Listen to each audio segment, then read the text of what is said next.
बच्चों, welcome back. ये class 10th के लिए एक्सरसाइज 5.1 हम कर रहे हैं, अर्थमेटिक प्रोग्रेशन। इसका जो क्वेश्चन नंबर 4 था, इसके 7 पार्ट तक मैं कंप्लीट कर चुकी हूँ। अब आगे मैं 8th पार्ट से कंप्लीट स्टार्ट कर रही हूँ, क्योंकि ये सारे के सारे पार्ट्स में ना अलग अलग टाइप के क्वेश्चन है, इसलिए मैं ये सारे क्वेश्चन ही आपके लिए कवर कर रही हूँ। और ये बहुत इंपॉर्टेंट टाइप के क्वेश्चन हैं। क्यों? क्योंकि इसमें रूट में है, स्क्वायर में है, हर तरीके के क्वेश्चंस हैं। तो देखिए कि इसका 8th पार्ट क्या है। Okay, so this is your question. Series आपको क्या दी है? इनफाइनाइट सीरीज है, -1/2, -1/2, -1/2, -1/2। ठीक है, आपको ये चेक करना है क्या ये AP है या नहीं है। अगर इनका कॉमन डिफरेंस सेम आया तो ये AP है, अदरवाइज नहीं है। वैसे तो देख के ही पता चल रहा है कि ये AP है। क्यों? क्योंकि सारे के सारे नंबर सेम है। आप इसमें से इसको माइनस करो 0 आएगा, इसमें से इसको माइनस करो 0 आएगा, इसमें से इसको माइनस करो 0 आएगा। और दूसरी बात, 1/2, -1/2, -1/2, -1/2, -1/2, तो ऑब्वियसली आगे की जो टर्म्स होंगी वो भी -1/2, -1/2 ऐसी ही होंगी। तो ये वाला क्वेश्चन तो आपका बहुत ही सिंपल है। ठीक है, तो आगे की आप इसको सॉल्व करके देखेंगे, क्योंकि बाई चांस अगर ये एग्जाम में आता है तो आपको सॉल्व करके बताना पड़ेगा। तो इसका D क्या होगा? Second term minus first term, -1/2 -1/2, तो ये क्या हो जाएगा? 1/2 माइनस माइनस प्लस, +1/2 मीन्स 0। ठीक है, आपका D क्या आ गया?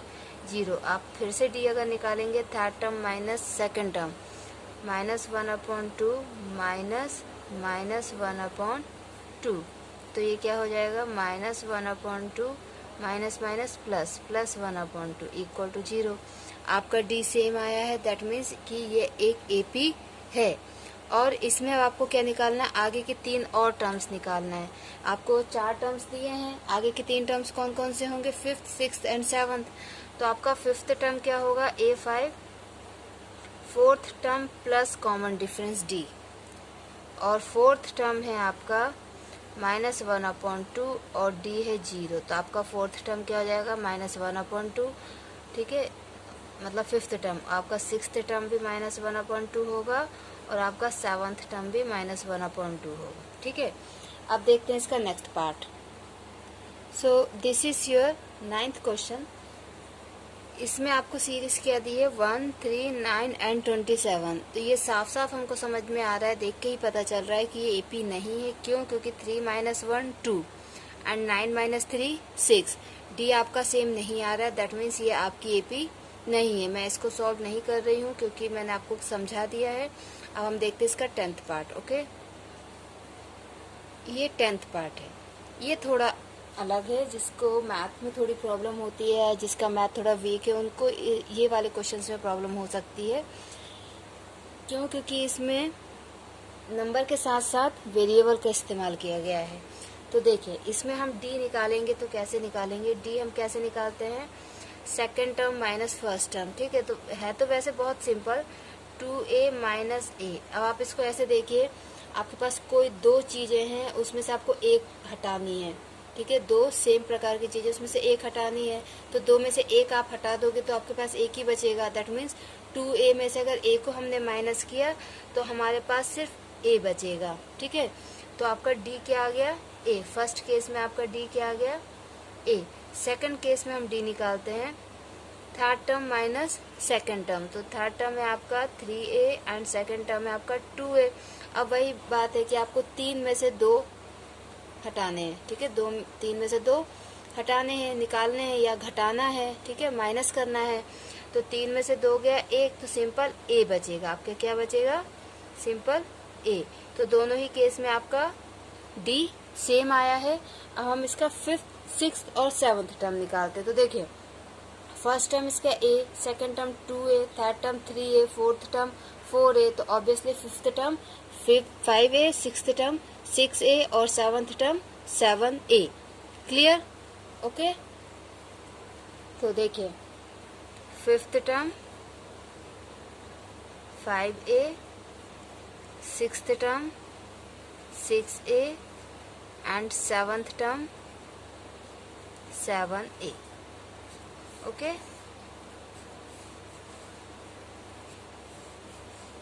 नेक्स्ट पार्ट, ये आपका 11th पार्ट है।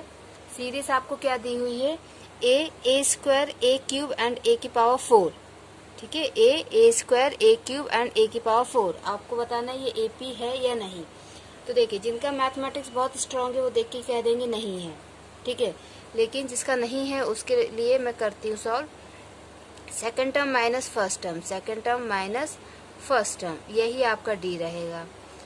क्यों? क्योंकि जब आपके वेरिएबल की पावर सेम नहीं होती है तो हम उन वेरिएबल्स को ऐड एंड सब्ट्रैक्ट नहीं कर सकते, ठीक है। मेरी बात ध्यान से सुनिए, जब आपके वेरिएबल्स की पावर सेम नहीं होती है तो हम उनको ऐड और सब्ट्रैक्ट नहीं कर सकते। इसमें देखिए आप, इसमें पावर 2 है और इसमें पावर 1 है। जब कुछ नहीं है तो हम पावर 1 लेते हैं, ठीक है। इसमें पावर 2 है, इसमें पावर 1 है, तो हम इसमें से इसको माइनस नहीं कर सकते। क्यों? क्योंकि दोनों की पावर अलग अलग है, ठीक है। और जब पावर सेम नहीं होती तो हम ना ही माइनस कर सकते हैं और ना प्लस कर सकते हैं। तो ये डी आपका यही रहेगा, ठीक है। अगर हम दूसरा डी निकालें, third term minus second term, तो थर्ड टर्म में आपका ए क्यूब और सेकेंड टर्म में आपका ए स्क्वायर, ओके। तो ये भी हम माइनस नहीं कर सकते। क्यों? क्योंकि इसकी पावर 3 है और इसकी पावर 2 है, ठीक है। तो इस केस में आपका डी ये आएगा। अब दोनों ही केस में आपका डी अलग आया है, that means this is not your AP. Clear? तो ये आपको बात ध्यान रखना है, क्योंकि ये 6th और 7th से ही स्टार्ट हो जाता है। आपको थोड़ा बहुत ये इक्वेशंस के बारे में, सॉरी एक्सप्रेशंस के बारे में पढ़ाना, ठीक है, कि सेम पावर का ऐड करना, सब्ट्रैक्ट करना, पॉलिनोमियल्स, बाइनोमियल्स, ये आपको स्टार्ट हो जाता है। बट फिर भी बच्चे नहीं ध्यान देते हैं या जिनको मैथ में इंटरेस्ट नहीं होता है तो इस चीज़ को नहीं समझ पाते हैं। इसलिए मैं बता रही हूँ कि अगर आपकी पावर्स अलग अलग हैं वेरिएबल्स की तो आप उनको ऐड एंड सब्ट्रैक्ट नहीं कर सकते, okay. Next part, okay. So 12th part is √2, √18, sorry √2, √8, √18 and √32। अब ये रूट में है तो आपको प्लस और माइनस करने में प्रॉब्लम जाएगी। तो सबसे पहले आप क्या करेंगे, कोशिश करो कि ये देखिए √2 तो हमें मालूम है सबसे छोटा होता है, तो इसके तो फ्रैक्शन हो नहीं सकते। इनके ट्राई कीजिए कि क्या इनके फ्रैक्शन हो सकते हैं, और फ्रैक्शन के बाद ये किस रूप में आएंगे या कैसे नंबर लिखेंगे। तो देखिए 8 का हम एलसीएम लेते हैं तो ये हो जाएगा, तो यहाँ पे इन दोनों की पेयरिंग हो रही है, ठीक है। यहाँ पे इन दोनों की पेयरिंग हो रही है, तो 8 को हम क्या लिख सकते हैं, 2 इंटू 2 इंटू 2, और दोनों रूट में है, ठीक है। तो इन दोनों की पेयरिंग हो रही है तो ये बाहर आ जाएगा और एक अंदर ही रहेगा। तो हम √8 को क्या लिख सकते हैं, 2√2। √8 को हम क्या लिख सकते हैं, 2√2, ठीक है। तो हमारी सीरीज क्या हो जाएगी, √2, 2√2। अब 18 को देखिए, √18 को, इसका भी आप एलसीएम लीजिए तो 18 √18, ठीक है। अब इसको हम कैसे लिख रहे हैं, 2 3 इंटू 3, यहाँ पे 3 की पेयरिंग हो गई है तो ये 3 बाहर आ जाएगा, तो इसको हम लिखेंगे 3√2। इसको हम क्या लिखेंगे, 3√2। तो देखिए आपकी सीरीज हो गई 3√2। अब 32 को देखिए आप,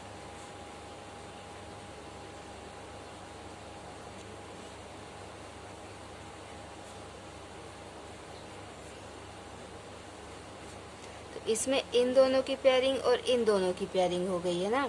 कैसे लिखेंगे आप √18 को, मैं यहीं पे समझा देती हूँ आपको। ये आपका है 32 और इसको हमने फ्रैक्शन, हमने इसका एलसीएम लिया तो ये आ गया ऐसे, ठीक है। तो ये एक पेयरिंग हो गई, ये एक पेयरिंग हो गई, तो ये दोनों नंबर बाहर आ जाएंगे, दोनों में से एक एक, और अंदर बचेगा ये एक, तो ये क्या हो गया 4√2, ठीक है। तो 32 को हमने क्या लिख दिया, 4√2। तो अब आपकी सीरीज इस तरीके से ये मॉडिफाई हो गई, ठीक है। अब देखिए आपकी सीरीज क्या हो गई है, √2, 2√2, 3√2 एंड 4√2, ठीक है। ये थोड़ा सा आपके लिए अलग टाइप का क्वेश्चन है, ओके। अब आप इसमें से डी निकालिए। तो डी कैसे निकालते हैं, second term minus first term, 2√2 minus √2, तो 2√2 में से एक √2 चला गया तो एक बचेगा, तो क्या आ गया √2। फिर से d निकालिए, third term minus second term, 3√2 minus 2√2, 3√2 आपके पास हैं, उसमें से 2√2 आपके चले गए तो एक √2 बचा। तो दोनों ही केस में आपका d क्या है, सेम है, दैट मीन्स ये AP है। अब देखिए सीरीज को ध्यान से देखिए, √2, 2√2, 3√2, 4√2, तो फिफ्थ टर्म क्या हो जाएगा 5√2, सिक्स्थ टर्म 6√2, सेवंथ टर्म 7√2। ठीक है, एक एक बढ़ता जा रहा है, तो आपका A5 हो जाएगा 5√2, A6 6√2, A7 7√2। Okay,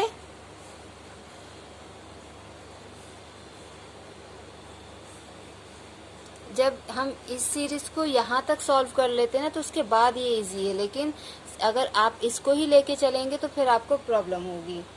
okay okay, so this is your next part. Series is √3, √6, √9 and √12। तो पहले हम इनको सॉल्व करने की कोशिश करते हैं कि क्या इनको रूट के बाहर निकाला जा सकता है या कोई और नंबर रूट के बाहर निकाला जा सकता है, जैसे कि हमने प्रीवियस क्वेश्चन में किया है। तो देखिए √3 को तो नहीं कर सकते, तो √3 एज इट इज रहेगा। हम 6 का एलसीएम लेते हैं, तो 6 का एलसीएम आएगा 2 × 3, तो ये भी √6 लिखो चाहे 2 × 3 लिखो, एक ही बात है। ठीक है, अब 9 जो है, 9 का अगर हम करते हैं तो 9 का स्क्वायर रूट 3 होता है, और 12 का अगर हम एलसीएम लेते हैं तो ये आएगा 2 × 2 × 3, तो 2 आ गया इसमें, तो 2√3। ठीक है, अब देखिए अब हम इसमें कैसे माइनस करेंगे, √6 में से √3 हम कैसे माइनस कर सकते हैं। एक तो रूट में वैल्यूज हैं, दूसरी बात अलग अलग है, तो ये माइनस नहीं हो पाएंगे। तो ये हमको देख के ही समझ में आ रहा है कि ये AP नहीं है। देखिए अगर हम D निकालें तो इसको माइनस करेंगे, second term minus first term, तो सेकेंड टर्म है आपका √2 × 3 माइनस √3। अगर हम इन दोनों का रूट अलग अलग भी कर देते हैं, √2 × √3, ओके, माइनस √3। ठीक है, हमने इनको अलग अलग कर दिया, और इसमें से हम √3 कॉमन ले लें तो अंदर बचेगा √2 - 1। ठीक है, हमने इधर से √3 कॉमन ले लिया, तो अंदर क्या बचा √2 - 1। तो हम इससे ज़्यादा इसको सॉल्व नहीं कर सकते, तो आपका D क्या आएगा √3 × √2 - 1। अब हम फिर से इसमें ट्राई करते हैं, D = third term minus second term minus √3 × √2। ठीक है, अब ये जो 3 है इसको हम लिख सकते हैं √3 × √3, 3 को हम, क्योंकि 3 × √3 3 होगा, तो हम इसको ऐसे लिख सकते हैं। हम इसलिए ऐसा लिख रहे हैं जिससे हम यहाँ से √3 कॉमन ले सकें। ठीक है, तो अगर हम यहाँ से √3 कॉमन लेते हैं तो अंदर बचेगा √3 - √2। ठीक है, एक √3 यहाँ से गया, एक √3 यहाँ से गया, तो यहाँ बचा √3 और यहाँ बचा √2। तो इस केस में D आपका ये आ रहा है और D आपका सेम नहीं आ रहा है, मीन्स आप इसको सॉल्व करके भी बता सकते हैं कि ये AP नहीं है। Okay, so this is your next part. ठीक है, ये आपका क्या क्वेश्चन दिया है, क्वेश्चन दिया है 1 square, 3 square, 5 square and 7 square. तो हम इनका स्क्वायर करके सीरीज को लिख लेते हैं। 1 का स्क्वायर 1 होता है, 3 का स्क्वायर 9 होता है, 5 का स्क्वायर 25 होता है एंड 7 का स्क्वायर 49 होता है। ठीक है, अगर हम इनको सॉल्व करके लिखें तो ये हमको साफ साफ दिख रहा है कि ये AP नहीं होगी। ठीक है, ओके, ठीक है, हमने इनके स्क्वायर कर लिया और हमारी सीरीज क्या आ गई 1, 9, 25 एंड 49। तो देखिए ना, इसमें तो साफ साफ दिख रहा है, अगर 9 में से 1 गया तो 8, 25 में से 9 जाएंगे तो ऑब्वियसली वो 8 से बड़ा होगा। ठीक है, वो तो 8 से क्या 15, 16 से बड़ा होगा, है ना। तो ये हमको क्लियरली दिख रहा है कि ये AP नहीं है। ओके ओके, अब ये आपका नेक्स्ट क्वेश्चन है। इसमें भी हम पहले क्या करेंगे कि स्क्वायर कर लेंगे। तो 1 का स्क्वायर 1, 5 का स्क्वायर 25, 7 का स्क्वायर 49 एंड 73। देखिए पहले वाले क्वेश्चन में भी कुछ इसी टाइप का क्वेश्चन था, वहाँ पे 7 स्क्वायर था, यहाँ पे 73 है। तो आप ना जल्दबाजी नहीं कीजिएगा, क्वेश्चन को सॉल्व करना जरूरी है। अगर आप क्वेश्चन को देख के बहुत ज़्यादा 100% श्योर हैं कि हाँ इसमें डी तो सेम नहीं आने वाला है, तो उसको हम लिख दें कि हाँ ये एपी नहीं है। लेकिन आपको अगर हल्का सा भी डाउट आता है कि नहीं मुझे करके देख लेना चाहिए, तो आप प्लीज़ उसको करके देख लीजिए, क्योंकि कभी कभी ऐसा होता है कि हमें देख के लगता है कि नहीं ये क्वेश्चन ऐसा नहीं होगा, लेकिन सॉल्व करने के बाद क्लियर होता है कि नहीं ये ऐसे इसी टाइप का ही क्वेश्चन है, ये ऐसे ही होगा। तो देखिए इसमें हम डी निकालते हैं, second term minus first term, that means 25 minus 1 is equal to 24। आपका डी क्या आ गया 24। अब सेकंड केस डी हम निकालते हैं 49 minus 25, D is 24। Third case हम एक बार और चेक कर लेते हैं, 73 माइनस 49, आप माइनस करके देख लीजिए 24 ही आएगा। तो तीनों ही केस में आपका डी सेम आया है। इसका मतलब क्या हुआ कि ये आपका एपी है।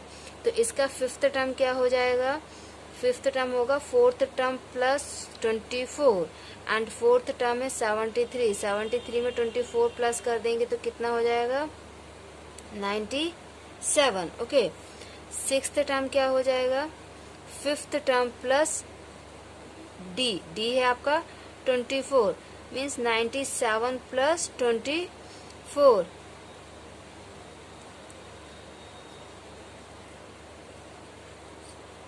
ओके, ये आ गया 121, आपका सिक्स्थ टर्म आ गया 121। ओके ठीक है, अब हम निकालते हैं इसका सेवंथ टर्म। तो सेवंथ टर्म हो जाएगा sixth term plus 24 means D, sixth term 121 plus 24, तो आंसर आ जाएगा 145। ओके, तो आपका सेवंथ टर्म क्या आ गया 145। तो इस तरीके से ये इस एक्सरसाइज के ये सारे क्वेश्चंस मैंने कंप्लीट कर लिए हैं। फिर भी अगर आपको कोई डाउट होता है तो प्लीज़ आप कमेंट बॉक्स में कमेंट कीजिए और मुझे बताइए, मैं आपके डाउट क्लियर करूँगी। Thank you.